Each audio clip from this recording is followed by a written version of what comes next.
Time factorisation से पहले मैंने ये रूल के और ज़्यादा एग्जांपल दिए हैं आपको समझने के लिए। कल मैंने जूम क्लास में समझाया, फिर आज भी मैंने रिपीट किया।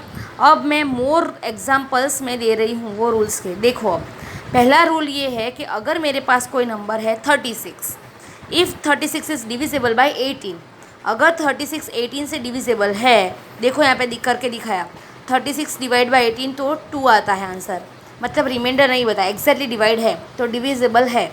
अगर ऐसा होता है तो जो 18 से वो एग्जैक्टली डिवाइड है तो 18 के फैक्टर्स जो आएंगे ना उससे भी वो एग्जैक्टली डिवाइड होगा। देखो, फैक्टर्स ऑफ 18 1 2 3 6 9 एंड 8 18, तो 36 अगर 18 से एग्जैक्टली डिवाइड है, मतलब डिविजिबल बाय 18 है, तो 36 डिविजिबल बाय 1 2 3 6 9 एंड 18 ऑल्सो, मतलब कि 36 अगर 18 से एग्जैक्टली डिवाइड है तो 18 के फैक्टर्स जो आएंगे ना उससे भी वो एग्जैक्टली डिवाइड होगा।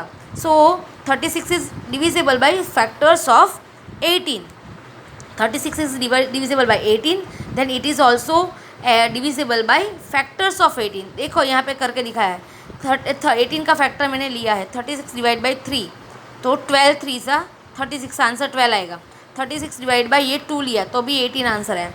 डिविजिबल 36 डिवाइड बाई 9, तो 9 4 सा 36, एग्जैक्टली डिवाइड होता है, रिमाइंडर नहीं बचता है। 36 डिवाइड बाई ये मैंने 6 लिया, ये 18 का फैक्टर लिया तो उससे भी वो एग्जैक्टली डिवाइड हुआ। तो ये हमारा पहला रूल है, कोई नंबर अगर दूसरे नंबर से एग्जैक्टली डिवाइड होता है तो वो दूसरे नंबर के फैक्टर से भी एग्जैक्टली डिवाइड होगा। 36 अगर 18 से एग्जैक्टली डिवाइड होता है तो 18 के सभी फैक्टर से भी वो एग्जैक्टली डिवाइड होगा। Okay, now rule 2, take number 180, मैंने एक नंबर लिया है 180। अब 180 इज़ डिविजिबल बाई 9 एंड 10। अगर 180 जो ऐसा नंबर है जो 9 और 10 से डिविजिबल है, ओके, अगर 180 डिवाइड बाई 9 करोगे तो आपको कुछ आंसर मिलेगा, और 180 डिवाइड बाई 10 करोगे तो भी आपको एक आंसर मिलेगा, ओके, और रिमाइंडर नहीं रहेगा। तो it is divisible by 9 and 10, तो 9 एंड 10 आर को प्राइम, 9 और 10 एक दूसरे के को प्राइम नंबर है, ओके। तो 9 मल्टीप्लाई बाई 10 इक्वल्स टू 90। अब हमें क्या करना है, 9 और 10 का मल्टीप्लिकेशन करना है और उसका प्रोडक्ट ढूंढना है। तो then 180 is also divisible by the product 90, okay. अगर कोई एक नंबर है 180, अगर वो दो नंबर 9 और 10 जैसे क्रो प्राइम नंबर से वो डिविजिबल है तो वो 9 और 10 के प्रोडक्ट जो आएगा ना 90, उससे भी वो डिविजिबल है।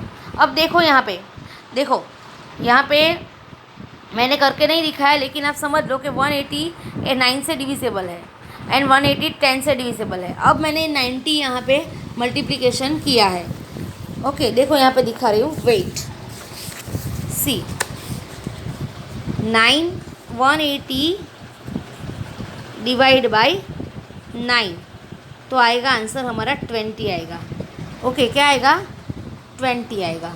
फिर 180 डिवाइड बाई 10, तो हमें आंसर मिलेगा, वेट हम करते हैं यहाँ पे, देखो 180 डिवाइड बाई 10, 10 1 ज़ा 10, 8 आया, 10 8 ज़ा, तो हमें मिलेगा आंसर 18 आंसर मिलेगा, okay.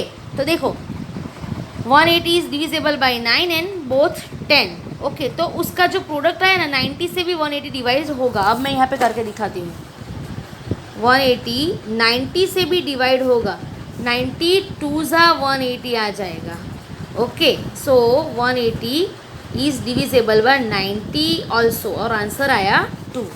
So 180 is also divisible bye 90। समझ में आया? तो ये हमारा रूल क्या हुआ कि अगर हमारे पास कोई एक नंबर है, अगर वो दो अलग अलग नंबर जो को प्राइम है उससे वो डिविजिबल होगा, 180 9 और 10 से डिविजिबल है, तो और 9 एंड 10 को प्राइम है, तो 9 और 10 का जो प्रोडक्ट आएगा आंसर 90, उससे भी 180 एग्जैक्टली डिवाइड होगा।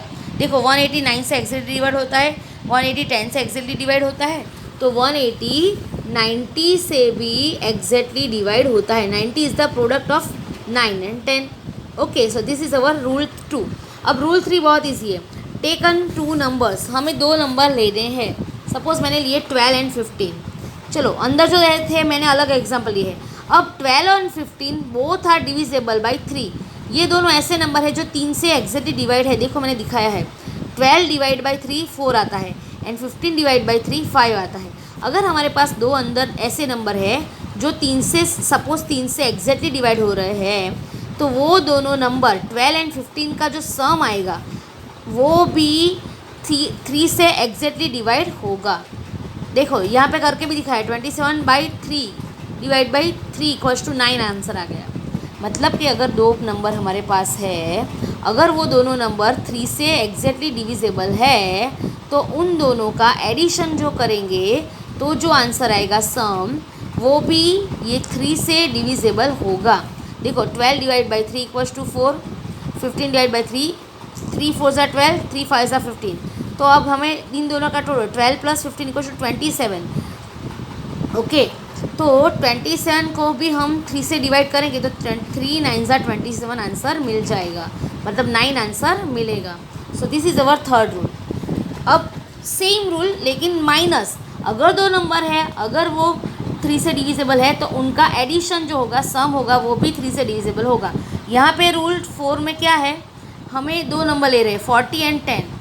If 40 and 10 both are divisible by 5, ये दोनों अगर ऐसे नंबर है जो दोनों 5 से डिविजिबल है, तो 40 डिवाइड बाई 5, देखो मैंने करके दिखाया, 10 डिवाइड बाई 5। ओके, तो 40 और 10 का डिफरेंस मतलब सब्ट्रैक्शन में आंसर जो आएगा वो भी 5 से डिवाइड होगा।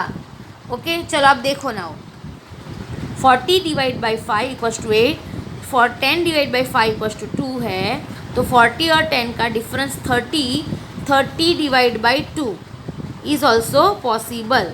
देखो मैं दिखाती हूँ, 30 डिवाइड बाई 5, सॉरी 2 नहीं 5।